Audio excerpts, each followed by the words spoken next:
What's up, guys? Welcome back to Strength 101, the podcast where we break down fitness and nutrition into its simplest form so that you can get the results that you want.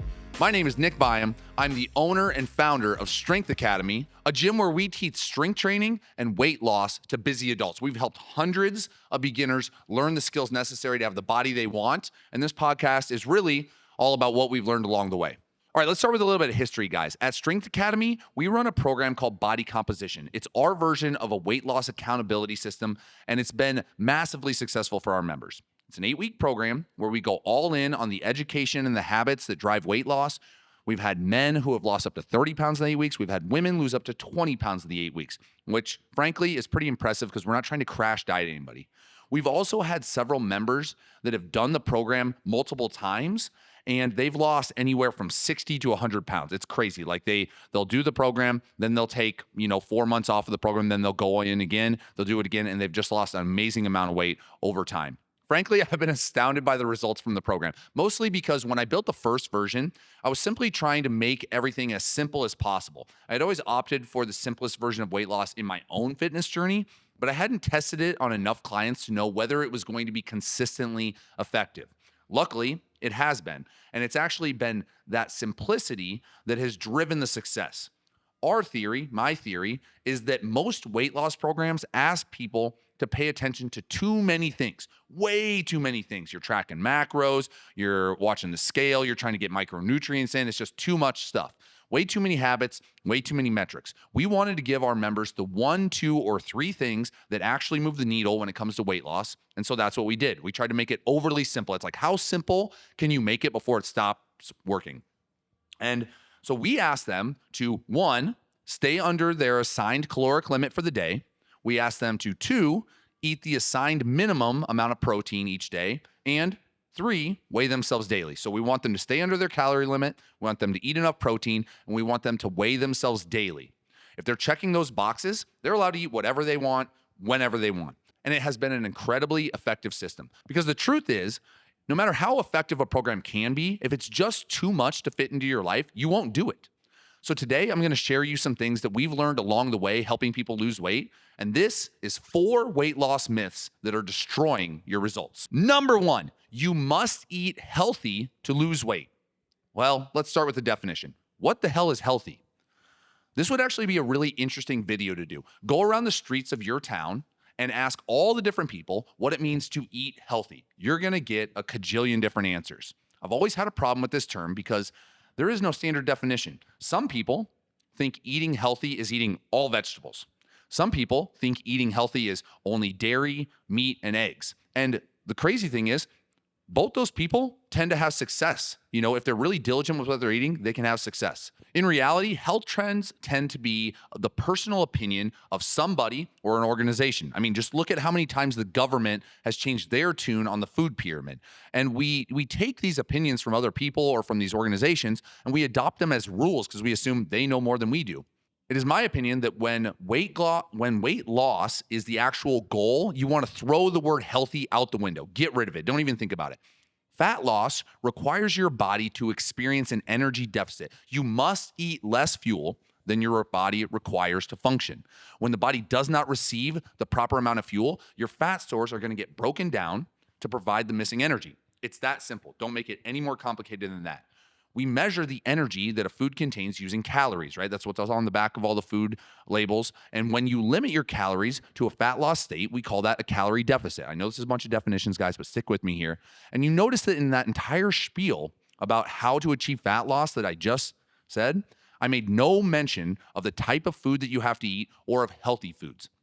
And this is the mistake a lot of us make. We assume that part of losing weight is nutrient-based, that we need to eat nutrient-dense foods to achieve fat loss. But in reality, we simply need to restrict our calories. Now, in our body composition program, we give our members freedom of food choice. Because let's be honest, as a coach, if I give somebody a meal plan, they might follow it, but probably not. It's usually going to have foods, like if you give somebody a meal plan, it's usually going to have foods that you aren't psyched about. And frankly, that maybe your coach isn't even psyched about. And if you do follow that plan, then what happens after you diet for the 8 weeks? It's right back to the old way of eating. Nothing's changed. You've learned nothing. And so what we do is we ask our members to track calories and to track protein. And this is when the magic happens. We emphasize that they should eat ice cream if they want it, and if it fits their calorie and their protein goals. Now, because the calorie and the protein are the only limits, they start to choose foods they actually like to eat. They opt for foods that are low calorie and high protein, which just happen to be the foods that most people consider health foods, right? So they'll choose things like chicken, Greek yogurt, cottage cheese, etc. All these things that are lower calorie, higher protein. But they choose the ones that they actually enjoy. And when the weight loss program is over, when we're not looking over their shoulder anymore, it's easier to stick to those foods because they self-selected them. They actually like them.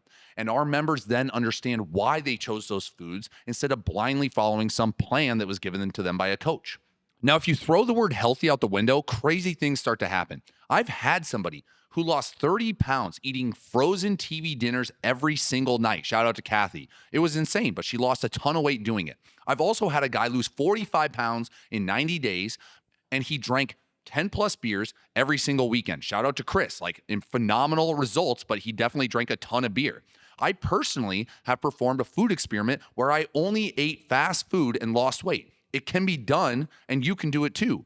But gluing yourself to a mentality that you can only lose weight eating certain foods, you just restrict yourself. You restrict your options, and you make the process more difficult. You want to make weight loss easier. Stick to calories and stick to protein. Number 2, you must do cardio for fat loss. Okay, this one we can dispel quite quickly. Once again, by going straight to definitions. First off, what do you mean by cardio? Anybody?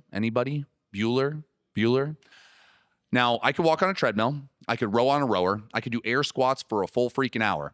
All those are different versions of just raising my heart rate for an extended period of time with low intensity activity. But if raising your heart rate is kind of the only definition of cardio, isn't strength training doing that too? Whatever, we'll get to that. Now, in that process, your body burns more calories than if you were at rest, right? You're going to burn more calories on a treadmill than if you're standing around, making it more likely that you will be in a calorie deficit at day's end. Now, in short, you are just attempting to burn more calories, guys. This one can also be achieved through strength training, but frankly, you do not have to train at all if you do not want to. And yes, you can still lose weight. We'll talk about that in a little bit. Now, here's what we do. We teach our members to separate movement from nutrition. We use movement and strength training to build the body and build our capacity. Now, we control the food on our plate to manage our body fat. It just works better that way. And if you try to exercise your fat away, it often fails because as soon as you start training, especially if you start training hard, whether that's strength training or cardio, it doesn't matter. As soon as you start working out a lot, your body's going to increase your hunger signals. It's going to say, hey, I don't want to lose fat. I want to jack up your hunger signals. I want to stay the same. It's trying to protect you. And it's just much easier on your mind and your body for you to reduce your food intake than to try to work out 10 hours a day trying to lose fat. It just doesn't work in the real world. Now, in the conversation about cardio and fat loss, it's worth noting that the amount of calories that you would burn in 60 minutes of traditional low-intensity cardio, so that's walking on the treadmill, rowing on the rower, versus the amount of calories you would burn in 60 minutes of strength training, those are not the same. Calorie burn from traditional low-intensity cardio is higher during that 60 minutes, but with a caveat. The long-term effects between the two are different. Cardio burns more calories in the moment, but strength training burns more calories over the course of 48 hours. After you have a strength training stimulus, you lift some heavy weights or you do something that's a little bit more high intensity, your body's metabolism raises slightly. You burn more calories over the course of a couple days, likely due to the hormonal activation that comes from intense strength training. But more important than that slight increase after one workout is the cumulative effect of the strength training that happens in the long term. There's been extensive research on why people's metabolic rates are different, and the findings show very clearly that 66% of the difference between individuals between the difference between their metabolic rates is explained by the amount of muscle mass on their body. That means that the difference between how much I can eat as a 6'4" male and how much my girlfriend can eat as a 5'5" female is mostly because I just simply have more muscle mass on my body than she does. Sucks to be her. If you want to raise your metabolism though, your only real effective path to do so is to start building muscle. And the example I often use is that the calorie burn that comes from traditional low-intensity cardio, hopping on the treadmill, is like getting a bonus at work, okay? Your boss comes in and you're like, hey, you're doing great, bro. Here's your money. It's awesome. It's great. It's nice to have, but it's a one-time thing.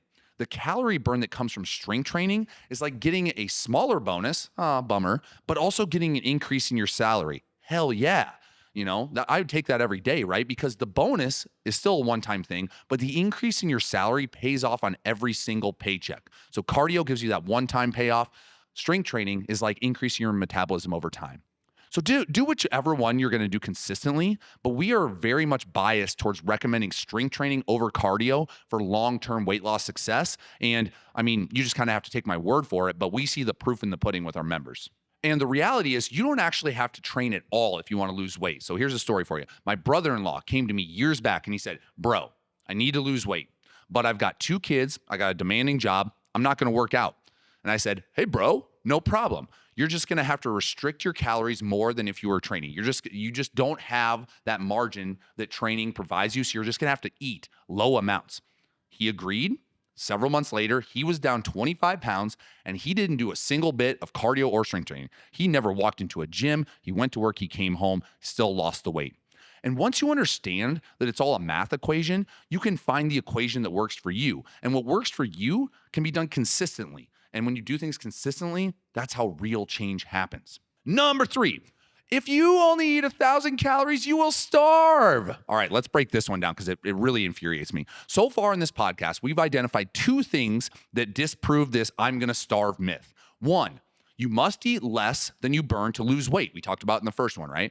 2, everybody's metabolism is different, mostly determined by how much muscle mass you have on your body. Okay, so let's go back to that first one. You must eat less than you burn to lose weight. This means that you are intentionally, if you want to lose weight at least, giving yourself less food than your body requires to function, which is technically, guys, starvation. Let's just agree on something. Guys, weight loss is controlled starvation. For all the times that we've overeaten, we must undereat to correct that imbalance. Like we said, it's not that your body's starving. Your body breaks down your fat stores to make up that energy difference. You don't actually starve. You don't truly starve and like get close to death unless your body fat stores are very, very low, which in the context of losing weight, you would consider that successful results. And so, yes, you will starve yourself a little bit at a time and your body will survive. And it's a necessary process to lose fat. As your body loses fat, it increases your hunger signals, trying to get you to eat more. So people will say, I'm starving because they're so hungry. Yes, you are. Hunger is the number 1 sign that you are in a fat loss state. Is it comfortable? No, but it's necessary to achieve the results. We teach our members that to see that hunger as a sign that you're doing it right. If you can see hunger as a positive sign that your body is in a fat loss state, it becomes your friend. Like, yeah, it's a friend that's a little bit annoying, but it's still your friend. You welcome it, you understand it, and you accept that getting the results you want requires that feeling of hunger. If you can do that, you make the mental side of weight loss quite easy. And I've seen many people succeed at this. As long as they see that, like, I woke up hungry, that means I'm doing the right thing to get where I want to go, they are extremely successful. Now, let's go to that second one. Everybody's metabolism is different, mostly because of differences in muscle mass. Not everybody's the same size. Yes, if me at 6'4", 225, if I ate 1,000 calories a day, that would be an unhealthy level of intake, and I'm going to have some issues. But for a 5 foot tall or 5'3" female that has never done any strength training in their life, 1,000 calories might be the right amount that they need to eat before they're going to see the needle on the scale move at all. And as a coach, if you're assuming that no one should ever eat at this level, then you're just cheating your shorter, smaller clients the results that they hired you to achieve. It's not mean, it's just nature. Guys, I have a very small dog, Griswold. He's wonderful. But if I fed him 1,000 calories a day, he would die of obesity within a year. And we understand that. Like, we get that, right? He's just too small for that quantity of food. Every freaking restaurant out there has adult sizes and it has kid sizes because we understand that a smaller body requires less food. But then when it comes to weight loss, we all get up in a tizzy. We pretend that the rules have changed. And if you are a 5 foot tall, untrained female trying to lose weight, let me be very direct with you. You will not be able to eat 2,000 calories. You will probably not be able to eat 1,500 calories and still lose weight. Most knowledgeable coaches will have you at somewhere between 900 and 1,200 calories because that's what will finally help you lose fat. And last but not least, number 4, Don't pay attention to the scale. How many times have you heard people say that? This one I am vehemently against, at least within our program, because we're intentional. We're actually intentional about weight loss and we want people to get results. Some people may have a negative emotional reaction to seeing the scale, but avoiding the scale makes weight loss harder on two fronts. Number one, the scale is our best form of data, guys. This is why we have our body comp participants weigh daily. It's partially for them so that they can understand their body, but it's data for our coaches. When we track weight loss and we make adjustments to somebody's calories, we have to see the trends. Your body fluctuates all over the place, constantly, every single day. And having scale data once a week makes it next to impossible for a coach to make educated decisions on how to keep you on track and keep you losing weight, which is the reason you hired them. If you weigh daily, you might see the scale go down consistently for 4 days. But if you weigh once a week, you might not see all those days that it dropped and just see the one day that your body held onto extra water because you had some fries or something like that and it popped back up. And if you see only that day where it popped back up, you're going to be so easily discouraged. So we do not recommend it. In our system, if we have somebody's food logs, so we know what they're eating every single day, and we have their daily scale weight, I will bet on our coaches 10 times out of 10, every single time, that they can get that person into a weight loss state with ease. But if we don't have the data, man, is it difficult to make that decision. It's always a thorn in our side if somebody's not tracking their scale weight. Number two, if the scale causes a negative emotional reaction, what are you gonna do? Never weigh yourself ever again? That seems like a Band-Aid fix to me. If you knew somebody, a friend of yours, who had a fear of getting hit by a car, what would you tell them? Never drive, never cross the street, never leave the house so you don't have to see any cars? Hell no. You'd say, let's work on this. Let's look at a car for a little bit, a stationary car. Let's look at it for a little while and realize that it's not going to do you any harm. Then let's look at a slow driving car. It's just 15 miles an hour from afar. Let's just watch it, realize it's not going to careen off and hit you. Then 2 cars. Then a parking lot of cars, then cars on a country road, et cetera, to train yourself or train your friend, I guess, that fear is irrational. And that's how it should be with the scale. It's facing the scale that heals your emotional attachment to that number. It's seeing that your body naturally fluctuates. Seeing that desensitizes you to the number. It's seeing it as data and feedback that allows you to walk through life caring more about how you look and how you feel and not caring about what that number means about your identity, because that number is stupid. It's just a scale. It's literally a measurement tool. It is not something that is there to judge you. My recommendation, weigh daily. Break the cycle. Get the results you want by being insanely intentional. If you aren't willing to weigh yourself daily, I'd argue you aren't really serious about losing weight. Get out of your own way. All right, guys, so let's just summarize what we talked about. We talked about 4 weight loss myths that are getting in the way of your results. And hopefully, as I went through those, one of those resonated with you. You're like, oh my God, I totally believe that. And hopefully I gave you adequate reasons why not to believe it, because I want you to get the results that you're looking for. And sometimes you just hear things. You might have heard it when you were in 9th grade and you still remember it, and it's limiting your mentality when it comes to weight loss. So those 4 things that we just talked about were, 1, you must eat healthy to lose weight. No, you don't. You must eat in a calorie deficit to lose weight. If ice cream fits into your calorie deficit, awesome. If burgers fit into your calorie deficit, even better. And they probably do because they're high protein. Eat what you want. Dispel this whole myth in your head that you need to eat salads and quinoa and crap that you would never put on your plate normally to lose weight. Eat the things that you want to eat, but then control for calories and protein, and you're going to find a lot more success because you'll actually choose foods that you would eat on a daily basis. And like the foods that you like are not the foods that somebody else likes. You need to find the things that fit into your life. Number 2, cardio is for fat loss. Cardio can be for fat loss. It's definitely not necessary. We argue that, strength training is the better long-term strategy for fat loss because it comes with muscle increase. And we know that muscle increase increases your metabolism, making it easier to keep your fat off over time. But cardio is totally fine too. You can do that. But the reality is you don't have to do any training if you don't want to. You can control the food on your plate and not train at all. And you can lose all the weight that you want to get your body to where you want it to go. Number 3, if you only eat 1,000 calories, you'll starve. Also not true. Some people, that is the right amount of food, okay? Like I said earlier, if I fed my dog 1,000 calories every single day, he'd be dead from obesity within a year. However, the 5'3", not even 5'3", 5 foot tall female who has never done any strength training in their life, they don't have a bunch of muscle mass on their body, that's probably the right range, somewhere in that 900 to 1200 calorie range. We just need to open our eyes, guys, and realize that not every body is the same size. Yes, 1,000 calories would be too little for me, but it's not for the 5-foot untrained female. And so if you have that in your head and you're listening to this and you are 5 foot tall and a female and somebody has told you that you should never go under 1,200 calories and you're having trouble losing weight, well, it's time to question what that BS is. Like, have you been limiting yourself your entire life because somebody told you something and you just believed it? Let's move on from that. And number 4, don't pay attention to the scale. Terrible advice, guys. Pay attention to the scale. It's your only feedback tool. Unless you're going to do body fat measurements every single day, and those are inaccurate as hell if you're trying to do them at home. You need to go to a medical facility to get anything accurate on a body fat measurement. But paying attention to the scale is the only feedback you have that you're trending in the right direction. You need to control your calories, and you need to look at that scale every day and plot the points on it and see, well, am I trending down or am I trending up? Well, that's going to tell you whether you're eating too much or you're eating enough, like low enough calories to be in a fat loss zone. And don't avoid the scale just because it hurts your feelings. How about we get over our feelings a little bit? We look ourselves in the mirror and say, hey, I really want this to happen. Am I willing to do everything that is necessary to make it happen? Can I actually do the things that make it sure that it would happen? Can I check those boxes? And weighing daily, we believe, is one of those boxes.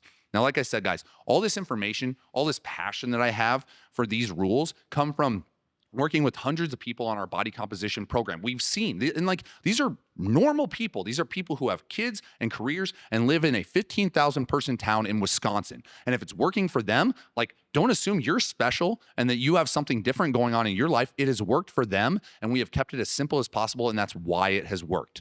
And so hopefully today we went over something that is useful for you, because it is the most frustrating process in the world to want to lose weight and have too many rules floating around in your head and you just can't get your ducks in a row. Make it simple, guys. Keep it really, really, really straightforward. Track your calories. Maybe even eat the same things every day. Whatever it is that's going to get you to do something consistently, you have to do it. And you know what? If you've tried it 5 times and it hasn't worked 5 times, try it a 6th time, guys. In the words of my dad, Hillard, he always said, just keep fucking with it. You'll figure it out. All right. And that's my recommendation to you. Don't stop just because it hasn't worked in the past. Find a different coach, find a different system, try something, and you will get the results that you want.